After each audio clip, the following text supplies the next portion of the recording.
Attending to be asleep saved my life, part 2 or something like that, and I came back to my senses. I heard my heart beating at a speed I had never felt, not even in my physical education classes. I suppose my instinct told me, go back to your room right now, or you will die. Without thinking, I obeyed. I returned to my room more cautiously than I had left, struggling to breathe, and my heart was racing. I stood there, staring at a fixed point. Not thinking about anything, once again, paralyzed. My brain once again released one of those discharges when I heard the heartbeat stop. I shuddered at that moment, feeling that pretending to be asleep was the best option. So I quietly climbed into bed and closed my eyes. I could feel my heart beating at a speed, I repeat, I had never felt before. The beats echoed in my head until I heard the footsteps again. At that moment, I felt my ears sharpen to try to figure out the exact position of the stranger. I noticed that he was heading towards my room. I didn't open my eyes, even though I was facing away from the door, but I felt that he was there, looking at me, standing at the doorway. I wanted to cry and scream, but I couldn't. My most primal instincts took over my body at that moment. After a few long seconds of agony, I heard footsteps going downstairs. I didn't move or open my eyes. As I mentioned, I couldn't. I heard footsteps downstairs, and after no more than a minute, I heard them coming up the stairs again, this time more slowly. I didn't understand why. I assumed he was coming from the living room, based on the steps I had heard.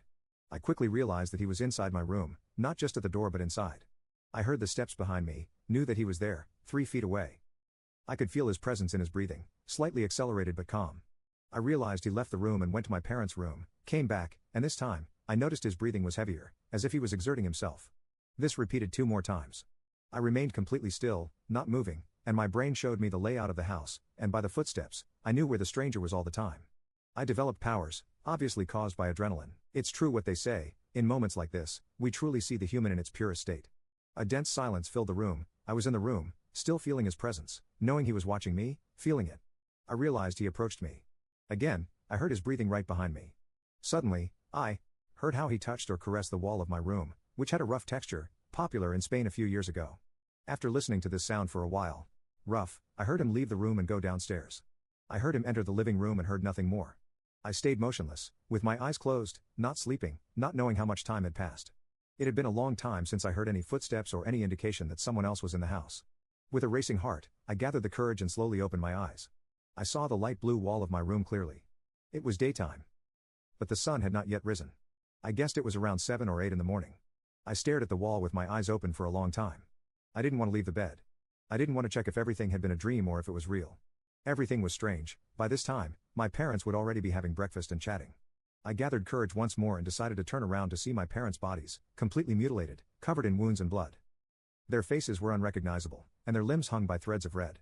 This image haunts me to this day. I let out a scream that I had been holding since it all began, and I started to cry. I was terrified, couldn't stop crying, drowning in my own mucus and tears. The bedroom floor was covered in blood. I realized this as I wiped my tears away, in vain because they kept falling. I noticed something hard on the bedsheet. It was my phone. Still there, exactly where I had left it. I picked it up and, as I tried to get out of bed, I saw what still traumatizes me and haunts me to this day, a chilling message written on the blue textured wall with my parents' blood. It said, "I know you were awake, the dot.